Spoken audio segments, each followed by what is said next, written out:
Temos pensado ao longo destes últimos meses, várias semanas, meditando em parte a parte desta oração. E aprendendo que Jesus não só nos ensinou uma oração, mas o Senhor está ensinando os seus discípulos e a nós a como orar. Mais do que palavras repetidas de uma oração, mas entendermos que todas as nossas orações precisam ser moldadas e passar aqui pelos padrões da oração do Pai Nosso. Estamos na sessão das petições, e até aqui vimos as petições em relação a Deus, e agora estamos pensando um pouco nas petições em relação a nós. E como essas petições em relação a nós sintetizam todas as nossas necessidades. Aqui nós vemos um pedido, como já vimos em outro momento, pela provisão diária, pelo pão do hoje. Na última semana pensamos um pouco a respeito da provisão para o nosso coração, das coisas do passado. Porque a ausência de perdão, ou do entendimento de que fomos perdoados em Cristo Jesus, acaba com o nosso coração. Aquele que não se entende perdoado por Deus, não consegue se perdoar. E aquele que se entende perdoado por Deus, quando percebe que não consegue se perdoar, pode dizer: como é que eu posso não me perdoar, se Deus me perdoou? Quem sou eu para não me perdoar, se Deus me perdoou?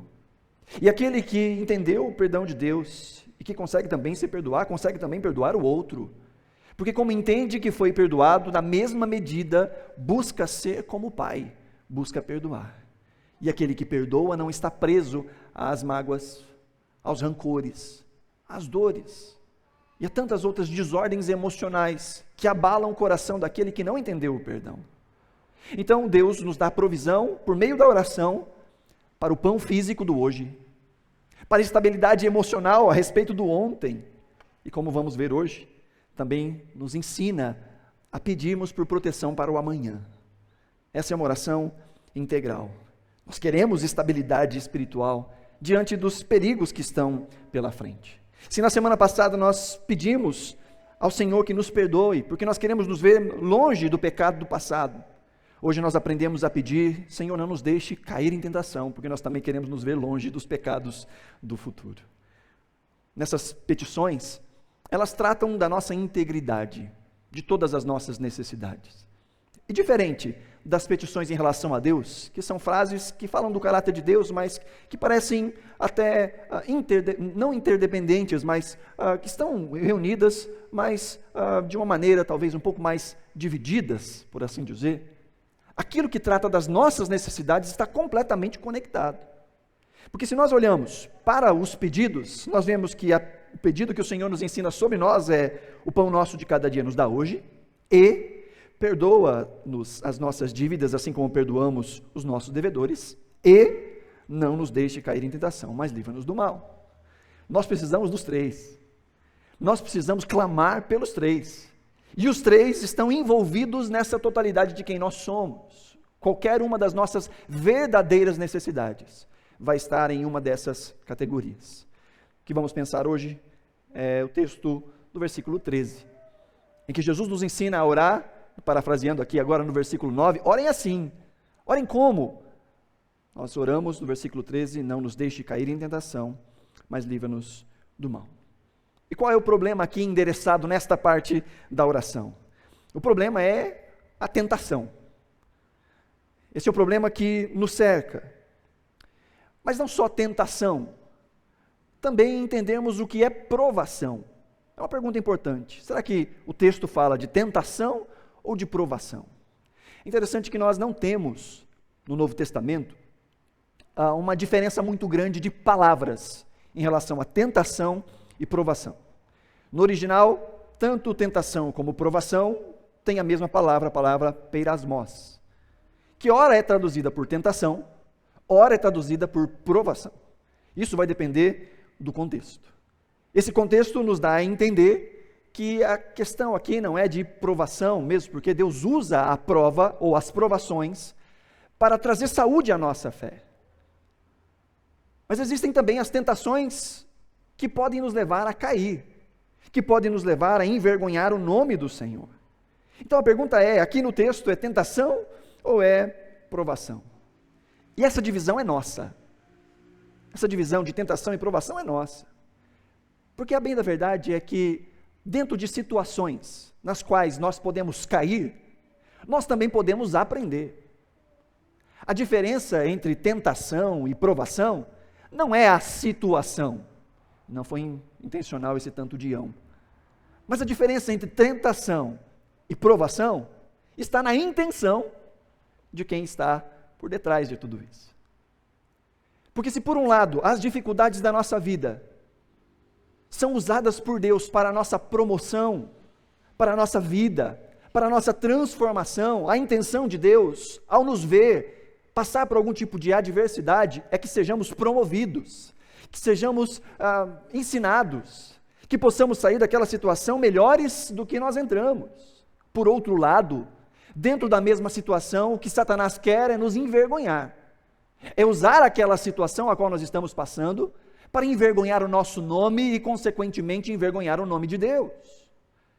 Então, a grande questão não é a situação, mas entender que, se por um lado, Deus pode ser exaltado em meio à nossa adversidade, por outro, podemos também sucumbir e envergonharmos o nome do Senhor.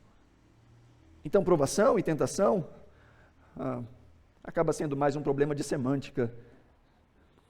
Nós estamos passando pela situação. E como saímos dessa situação? Ou o que essa situação promove? Um texto emblemático para pensarmos sobre isso é o texto de Mateus capítulo 4, em que nos diz de maneira clara a palavra de Deus, que após o batismo, Jesus foi dirigido pelo Espírito Santo ao deserto, para ser tentado pelo diabo. O Espírito Santo conduziu Jesus ao deserto, mas no deserto, lá estava também Satanás, para tentar Jesus. A situação era a mesma. A afirmação da divindade de Jesus, a conexão de intimidade que o Filho na terra também tem com o Pai, mas há um adversário ao redor, que se aproveita das nossas fraquezas e, por que não dizer, dos nossos triunfos, para tentar de alguma forma nos envergonhar e envergonhar o nome do Senhor. Tiago, usando a mesma palavra, lá em Tiago capítulo 1, vai dizer: meus irmãos, considerem motivo de grande alegria o fato de passarem por diversas provações, a mesma palavra, peirasmos, pois vocês sabem que a prova da sua fé produz perseverança. E a perseverança deve ter ação completa a fim de que vocês sejam maduros e íntegros, sem que falte a vocês coisa alguma. Tiago usa a mesma palavra para dizer que Deus usa estas situações adversas a fim de produzir em nós perseverança, transformação, para que nós sejamos completos, maduros, íntegros, sem que nos falte nenhum tipo de crescimento espiritual. Essa também é a mesma ideia transmitida pelo apóstolo Pedro, na sua primeira carta, no capítulo 1, ele diz: nisso vocês exultam, ainda que agora, por um pouco de tempo, devam ser entristecidos por todo tipo de, novamente, peirasmos, todo tipo de provação. Olha o verso 7, assim acontece para que fique comprovado que a fé que vocês têm, muito mais valiosa do que o ouro que perece, mesmo que refinado pelo fogo, essa fé é genuína e resultará em louvor, glória e honra quando Jesus Cristo for revelado. Pedro está dizendo que as nossas provações, as dificuldades que enfrentamos, são meio pelo qual a nossa fé é revelada. A Deus? Não, a nós. Deus não precisa saber a nossa fé. Deus não precisa nos provar para saber se temos fé ou não. Quem precisa saber se temos fé ou não somos nós. Diante das adversidades, quando exercitamos fé, percebemos a maturidade que já alcançamos. Ou quando fraquejamos, quando não conseguimos, percebemos as debilidades que ainda precisam ser trabalhadas na nossa vida. Assim, quer seja resistindo, quer seja sucumbindo, Deus tem o poder de transformar aquela prova em amadurecimento para nós. Então, a situação, ela é a mesma. A questão é o que nós fazemos com a situação que nos é dada. Então, o motivo deste pedido fala das nossas batalhas. O motivo de dizermos ao Senhor: livra-nos, ó Pai, das tentações e livra-nos do mal, é porque entendemos que existem batalhas que acontecem do lado de fora e que acontecem do lado de dentro. Existem batalhas que nos cercam e existem batalhas que fluem de nós. Há um texto que exemplifica isso muito bem, em que o apóstolo Paulo, dizendo a respeito do seu testemunho, ou testemunho, poderiam dizer alguns, vai dizer em 1 Coríntios 7, no versículo 5, pois quando chegamos à Macedônia, não tivemos nenhum descanso, mas fomos atribulados de toda forma, e aí ele diz, conflitos externos e temores internos. Paulo está falando de uma circunstância, mas essa circunstância simboliza muito, ou ilustra muito bem a nossa vida, das adversidades que enfrentamos do lado de fora, e das adversidades que enfrentamos do lado de dentro. Muitas são as vezes que há calmaria do lado de fora, mas há um turbilhão de coisas acontecendo do lado de dentro. Da mesma forma, aquele que está seguro em Deus, consegue, mesmo quando as coisas estão turbulentas do lado de fora, descansar do lado de dentro. Vemos Jesus em plena tempestade, dentro de um barquinho, seus discípulos apavorados, desesperados, e Jesus dormia profundamente, porque apesar do caos do lado de fora, havia paz do lado de dentro. Mas são muitas as vezes em que há caos fora, e há caos também do lado de dentro. Há um mundo exterior que nos cerca com maldade. Há um mundo exterior no qual nós estamos suscetíveis a todo tipo de dificuldade, de dor, de sofrimento, coisas esperadas e inesperadas. Vez ou outra nos deparamos com notícias que falam de coisas que nós colocamos a mão na cabeça e dizemos, meu Deus, como alguém pode fazer algo assim? Um louco que entra numa escola e que mata crianças, um pai que mata seus filhos, que joga um filho pela janela. Nós nos deparamos com a maldade no mundo, de pessoas que de maneira irresponsável enchem a cara, pegam no volante e matam um pai de família, uma mãe, uma pessoa que está voltando da igreja. Há um mundo de mal ao nosso redor. Existem dificuldades que nos atacam, das quais nós não temos qualquer ingerência. Jesus orou por nós. Jesus, no capítulo 16 de João, vai dizer, no mundo vocês vão ter aflições. E no capítulo 17 ele ora ao Pai, mas a oração de Jesus ao Pai por nós é, Senhor, não peço que os tire do mundo, mas que os livre do mal. Do lado de cá, neste mundo de maldade, existem lutas externas. Existe um adversário que não é material, mas que move o mundo material. Há um inimigo das nossas almas, há um acusador. 1 de Pedro capítulo 5, verso 8 diz, estejam alertas e vigiem, o diabo, o inimigo de vocês, anda ao redor como um leão, rugindo e procurando a quem possa devorar. Há um inimigo das nossas almas. Alguém que nós não vemos, que nós não percebemos, mas que molda a mentalidade desse mundo, que é chamado nas Escrituras de o príncipe deste mundo, que cega o entendimento dos homens, das mulheres também, e que fazem com que não só nós, mas outros tomem decisões que nos afetam e que nos machucam. Embora existam lutas físicas do lado de fora, no final das contas a Bíblia nos diz que a nossa luta não é contra a carne, não é contra sangue, mas é contra principados e potestades. É contra um tipo de mentalidade, é contra um tipo de direção, é contra um tipo de motivo interno do coração que leva pessoas a tomarem das decisões mais estúpidas que podem existir, que machucam a si mesmos e que machucam a outros. Então por que nós precisamos pedir, Senhor, nos livra do mal? Porque existem problemas ao nosso redor neste mundo externo, mas que também existem batalhas internas. Gálatas capítulo 5, versículo 17, o apóstolo Paulo falando à igreja diz que a carne deseja o que é contrário ao espírito, e o espírito que é contrário à carne, e eles estão em conflito um com o outro, de modo que vocês não fazem o que desejam. Ou poderíamos parafrasear, não desejamos o que deveríamos desejar. Mesmo tendo nascido de novo, ainda existem coisas em nós que precisam ser mudadas e moldadas. Há uma batalha. E neste texto, carne somos nós. E espírito é esta parte que também está em nós. Há uma guerra do nosso homem e mulher que nasceu de novo, contra o velho homem e a velha mulher que ainda habita em nós. E essa guerra acontece na nossa mente, no nosso coração, nos nossos afetos, das nossas inclinações, nos nossos desejos, das nossas aspirações, e se tornam práticas, se tornam exteriorizadas. Há uma guerra que acontece no nosso coração.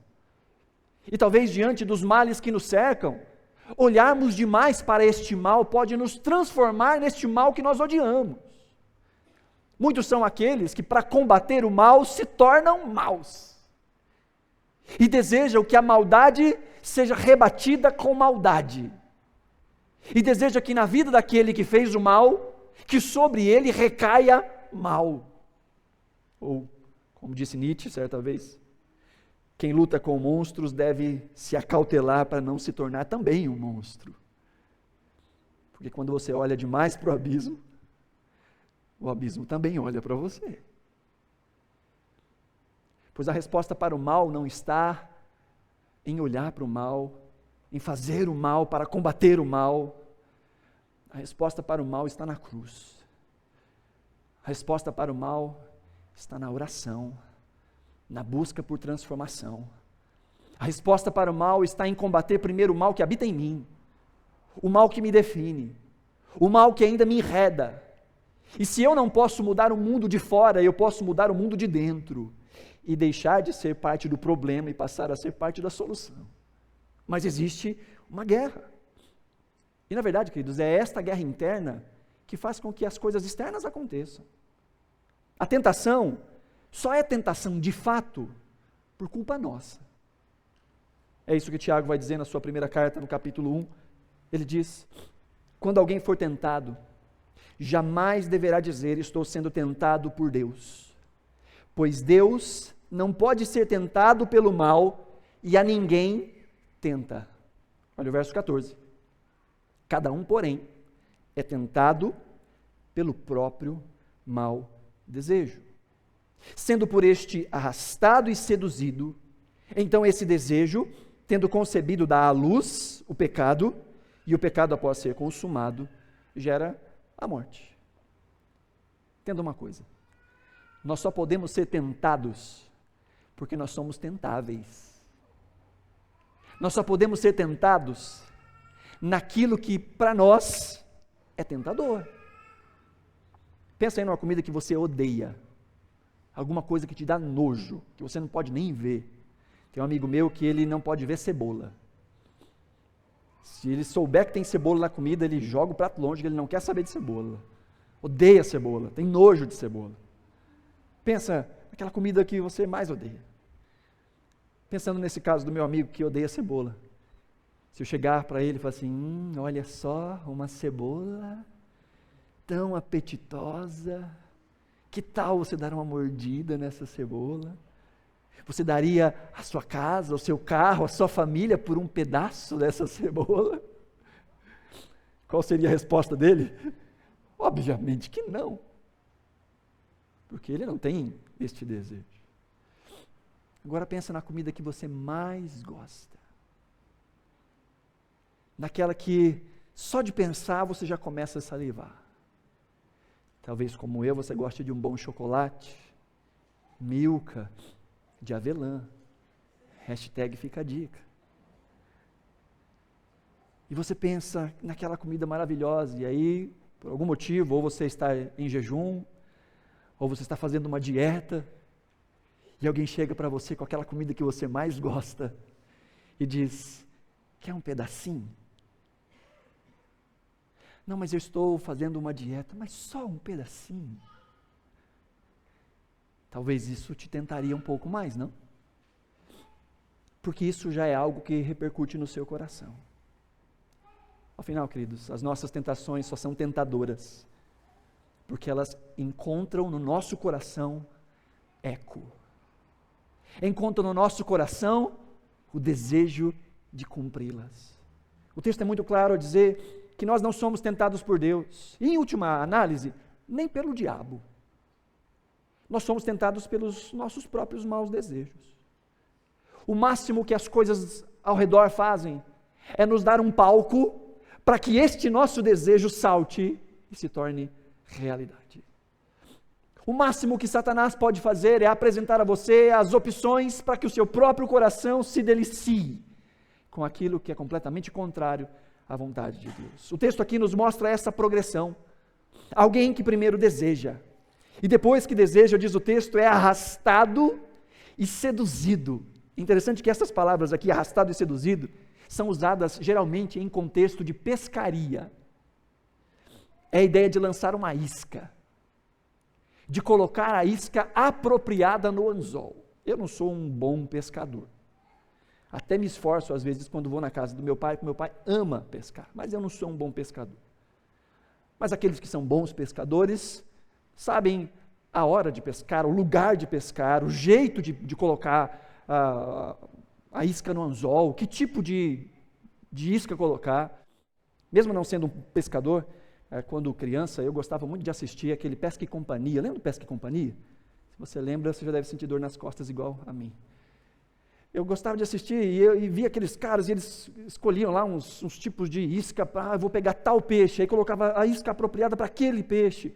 Para alguns tipos de peixe faziam toda uma firula e jogavam para um lado e tal, para parecer que era um bichinho. Não era nem negócio comestível, era um negócio de plástico, cheio de paetê. Não sei se queriam pegar um peixe fashion ou alguma coisa do tipo, mas colocavam um negócio todo chamativo e jogam e de repente puxa um baita de um peixe. Pescadores profissionais sabem como pescar. Se existe alguém que é um excelente pescador, esse alguém é o inimigo das nossas almas. Ele sabe exatamente qual isca usar para nós. Ele sabe exatamente a hora de tentar nos fisgar. Muitas são as vezes que ele consegue ter êxito na sua pescaria. Interessante que no texto de Mateus 4, quando Jesus é tentado, diz o texto que após Jesus rebater as 3 tentações de Satanás, diz o texto no versículo 13 que terminando todas essas tentações, o diabo o deixou até ocasião oportuna. Após ser tentado, Satanás deixa Jesus. E diz o texto que o deixa até ocasião oportuna. Porque Satanás sabe a ocasião oportuna para nos oferecer algo que nos leve contra Deus. Tenho para mim que essa ocasião oportuna foi o Getsemane, em que mais uma vez Jesus vence a tentação, dizendo: Senhor, tudo te é possível, e se for possível, afasta de mim esse cálice. Todavia, seja feito conforme tu queres, e não conforme eu quero. Que mais uma vez, Jesus, se submetendo à vontade do Pai, venceu a tentação de Satanás, de fazer com que ele fosse elevado e ganhasse todos os domínios, como Satanás faz em Mateus 4, oferecendo a Jesus, sem que ele precisasse passar pela cruz. Satanás sabe exatamente a hora de nos enredar. Então esse desejo, nós somos então arrastados, seduzidos, e aí fala na terceira parte de uma concepção, fala que esse desejo, esse mau desejo, que nós somos arrastados, então esse desejo vai sendo gerado, e a ideia aqui é exatamente de gestação, nesse dia das mães, me desculpe, mas é isso que o texto está dizendo, é sobre gerar, e gerar não é uma coisa que acontece de um dia para o outro, porque muitas são as quedas que não acontecem de um dia para o outro, muitas são as quedas que são plantadas, e são nutridas, e nutridas, e nutridas, tantos desejos que são cultivados no coração, e que são alimentados no coração, e vão crescendo, crescendo, até que de repente se tornam em ação. Não foi uma circunstância, foi o acumulado de circunstâncias, foi uma gestação, que agora ganha corpo, e agora se coloca para o lado de fora, então vem o pecado, e o pecado, uma vez consumado, diz o texto, gera morte. Morte não só no sentido de acabar da nossa virtude biológica, mas a morte dos nossos relacionamentos. A morte de um casamento muitas vezes acontece por uma gestação de pecado que começa com pequenas palavras doces que são jogadas ao ouvido. A morte das nossas emoções acontece com as primeiras sugestões que nós ouvimos, a respeito da nossa identidade, que nada tem a ver com aquilo que Deus diz a nosso respeito, e que deixamos com que outros definam quem nós somos, e vamos nos ensimesmando, e vamos nos condoendo, e vamos chorando a nossa dor, porque ao invés de buscar a aprovação naquele que já nos aprovou em Cristo Jesus, queremos muito mais ouvir a aprovação dos outros. E vamos cultivando algo que depois se transforma na nossa própria morte. Essa morte alcança a nós e, por consequência, alcança ao nosso redor. Por isso é tão importante nós orarmos ao Senhor dizendo: não nos deixe cair em tentação, mas livra-nos do mal. Esse é o pedido.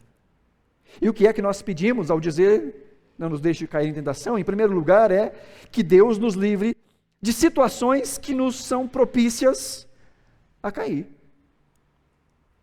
Senhor, eu não confio em mim. Eu não confio em mim. Portanto, Senhor, o quanto possível, me livra de situações que são grandes atrativos para que eu caia. Veja, parece que são dois pedidos, mas no final é um pedido só. Inclusive está conectado aí pelo mas. Não nos deixe cair em tentação, mas livra-nos do mal. A tradução mais literal seria: não nos induza, ou não nos conduza, ou não permita que essas tentações cheguem até nós, mas, se chegarem, que o Senhor nos livre do mal. É um pedido só, apresentado de maneira paralela. E o pedido é: Senhor, nos livre dessas situações. Mas por vezes Deus não nos livra dessas situações. Então por que é que nós pedimos: Senhor, não nos deixe cair em tentação? Para que quando nós formos tentados, nós não venhamos a cair. O primeiro pedido é: Senhor, não deixe que venha sobre mim essas tentações, porque eu não confio em mim. Mas se essas tentações vierem, Senhor, que eu não caia nelas. Em resumo, é que o nosso coração seja transformado. Os nossos apetites sejam transformados. Os nossos afetos sejam transformados. Que aquilo que hoje nos tenta, amanhã não nos tente mais. Porque o nosso coração foi mudado. Ainda que a mesma situação aconteça, que eu tenha maturidade para vencê-la. É orar para que o meu coração seja transformado no mais íntimo. E por que não dizer também, é pedir que Satanás seja derrotado. Aqui, agora, mas de uma vez por todas. É esse desejo de que este pecado que tão de perto nos assedia seja vencido, e que aquele que usa as tentações para nos envergonhar seja derrotado, de maneira progressiva, contínua, na nossa vida, mas de maneira última, quando Cristo voltar. É desejar: Senhor, me livra do meu próprio desejo que é contra o Senhor, e me livra de situações em que esse desejo se manifeste. Me livra, Senhor, nestas situações de que o meu desejo caído seja maior do que a Tua vontade em mim. Me livra, Senhor, de que Satanás possa encontrar ocasião para me derrubar. E por que nós oramos isso? Porque nós começamos pedindo: santificado seja o Teu nome, venha o Teu reino e seja feita a Tua vontade. Por que nós pedimos para sermos livres da tentação? Porque nós queremos honrar o nome de Deus. Porque nós queremos ser governados por este reino de Deus e não pelos nossos próprios maus desejos. Porque nós queremos que nesta terra seja, assim como no céu, a vontade de Deus, os preceitos de Deus, os mandamentos de Deus, exercitados por nós e pelos nossos, de maneira cada vez mais abundante. Esse é o nosso desejo. E como parte disso nós dizemos: Senhor, que eu não seja parte do problema. Então me livra, Senhor. Me livra das tentações, me livra do mal. E diante deste pedido, qual é a resposta de Deus? Bom, a resposta de Deus não pode ser outra. A resposta de Deus é a graça. Diante desse desejo de ser livre do pecado, livre das tentações, livre do mal, a resposta é a graça de Deus. De uma maneira geral, a resposta é a graça comum também. Aquela graça que alcança todos. Porque se o mal nos cerca, se há um mal externo que pode nos destruir, e há, o mundo só não foi destruído porque existe uma graça que nos sustenta. quando nós nos deparamos com algum relato de algum louco que faz alguma coisa, nós passamos a perceber o poder destruidor da maldade que habita no coração do ser humano. E entenda uma coisa: aquilo que um ser humano pode fazer, qualquer ser humano pode fazer. E embora nós tenhamos os nossos pecados e podemos dizer, mas eu não sou tão pecador quanto fulano, só não somos piores, porque é uma graça restritiva de Deus sobre a maldade nesse mundo. Deus não permite que esse mundo seja o que poderia ser. Alguns acham que o mal é um motivo para o qual podemos dizer Deus não existe. Diante do dilema do mal, muitos dizem, essa é a prova de que Deus não existe, por isso existe o mal. Eu digo o contrário. O mal que existe no mundo é a prova de que Deus existe. Porque você sabe o poder do mal. Você sabe a amplitude do mal. É muito mais fácil destruir do que construir. É muito mais fácil destruir um edifício do que construir um edifício. É muito mais fácil magoar do que construir uma reputação. É muito mais fácil. A fofoca se espalha muito mais rápida do que os elogios. O mal se alastra. E diante do poder do mal, por que é que não existe só mal? Por que é que todo o bem não foi destruído de uma vez por todas?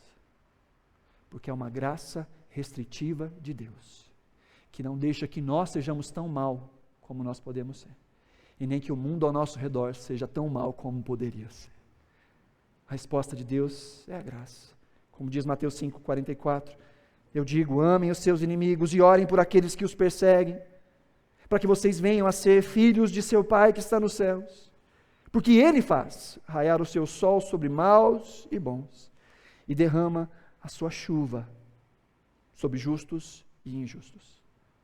É essa graça que alcança todos, que restringe o mal na vida de todos, e faz com que o mal dos outros não chegue até nós.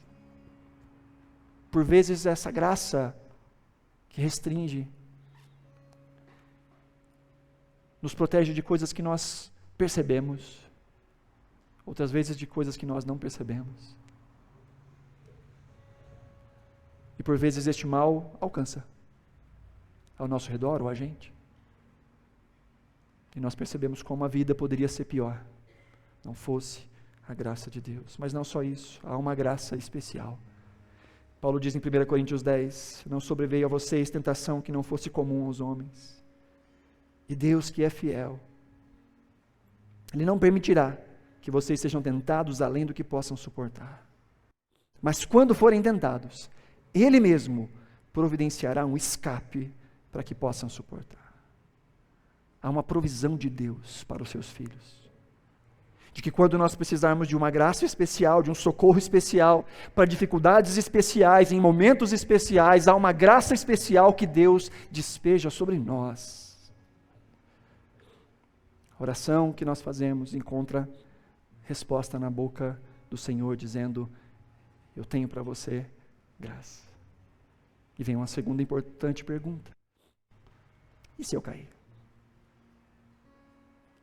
E se diante das tentações eu cair? Bom, a resposta continua sendo a mesma. Graça. O Senhor estende mais uma vez, graça. 1 de João capítulo 2, verso 1 diz, meus filhinhos, eu escrevo a vocês estas coisas para que vocês não pequem. Se, porém, alguém pecar, temos um intercessor junto ao Pai, Jesus Cristo o justo. Outras versões trazem, temos um advogado. É a mesma ideia. Temos alguém que intercede por nós. Temos a palavra de Deus que nos instrui a vivermos de uma maneira santa. Mas por vezes não conseguimos. Mas há um advogado à direita do Pai. E Ele intercede em nosso favor. Como no texto de Lucas 22, Jesus diz a Pedro, Simão, Simão, Satanás pediu vocês para peneirá-los como trigo. Mas eu orei por você, Simão, para que a sua fé não desfaleça. E quando você se converter, fortaleça aos seus irmãos. Esse aqui é aquele contexto em que um pouquinho mais à frente Pedro vai dizer: Senhor, ainda que for preciso eu dou minha vida pelo Senhor. E Jesus diz: Simão, antes que o galo cante 3 vezes você vai me negar, Simão. Mas antes de anunciar a queda, Jesus já tinha anunciado que tinha graça disponível para ele. Ele falou: Simão, o diabo queria acabar contigo, com vocês, mas eu roguei por você. Eu fui intercessor por você, Simão. Você vai cair, Simão. Você vai pecar, Simão. Mas porque a graça disponível para você, você vai se converter de novo, Simão. Você vai voltar. Porque a graça já está disponível para você. Então, quando você se converter, fortaleça os seus irmãos. Essa é a palavra do Senhor em Hebreus 4. Portanto, visto que temos um grande sumo sacerdote que adentrou os céus, Jesus, o Filho de Deus, apeguemo-nos com toda a firmeza à fé que nós professamos, pois não temos um sumo sacerdote que não possa compadecer-se das nossas fraquezas, mas sim alguém que, como nós, passou por todo tipo de tentação, porém sem pecado. Assim, aproximemo-nos do trono da graça com toda a confiança, a fim de recebermos misericórdia e encontrarmos graça que nos ajude no momento da necessidade. Nós temos um intercessor que tem para nós graça, mesmo quando caímos. Se confessarmos os nossos pecados, Ele é fiel e justo para nos perdoar os pecados e nos purificar de toda injustiça. Porque Ele conhece as nossas aflições. Ele sabe do que somos feitos, como diz o Salmo. Sabe que somos pó. Ele conhece, Ele passou por cada uma das nossas tentações. Porém, sem pecado. E por isso nós podemos entrar com confiança diante deste trono de graça. A graça para nós.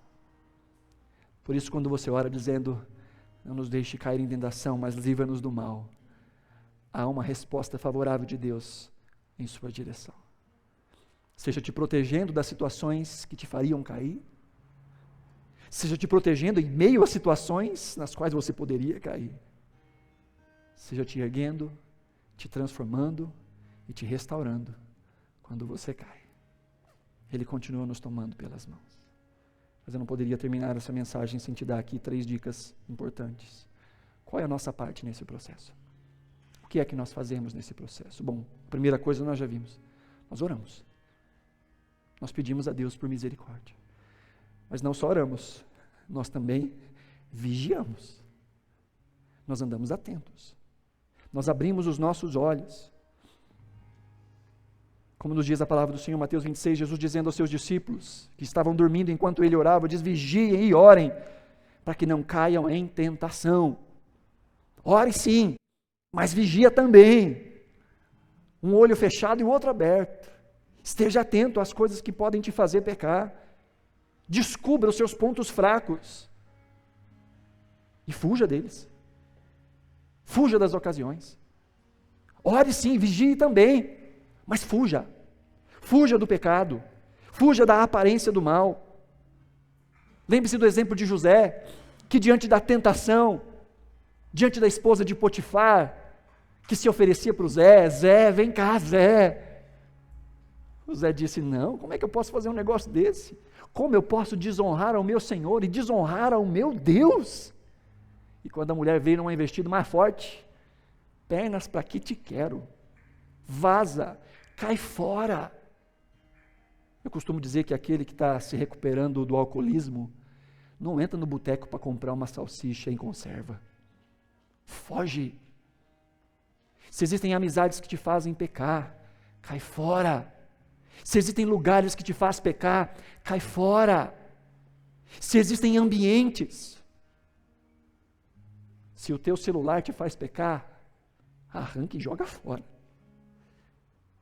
Se acesso à internet sem pessoas do lado te fazem pecar, arranca e joga fora. Estou parafraseando o texto de Mateus: se o seu olho direito fizer pecar, arranque e lança fora. Se a sua mão direita fizer pecar, corte e lance fora. É melhor perder uma parte do seu corpo do que ir todo ele para o inferno. Quais são as coisas que você sabe que não devem mais estar na sua agenda, que te levam ao pecado? E por último, Submetam-se a Deus. Resistam ao diabo. E ele fugirá de vocês. O único jeito de conseguirmos resistir ao diabo é nos submetendo a Deus. É conhecendo a Deus. Tendo intimidade com Deus. Conhecendo a sua palavra. Esse foi o exemplo que Cristo nos deu em Mateus capítulo 4. Quando Satanás, em suas investidas tentava Jesus, ele dizia: está escrito. Conheça a palavra. E conhecendo a palavra, você terá condições de resistir ao diabo. Mas das tentações, a gente foge. O diabo a gente resiste. Mas das tentações, a gente foge. Amém?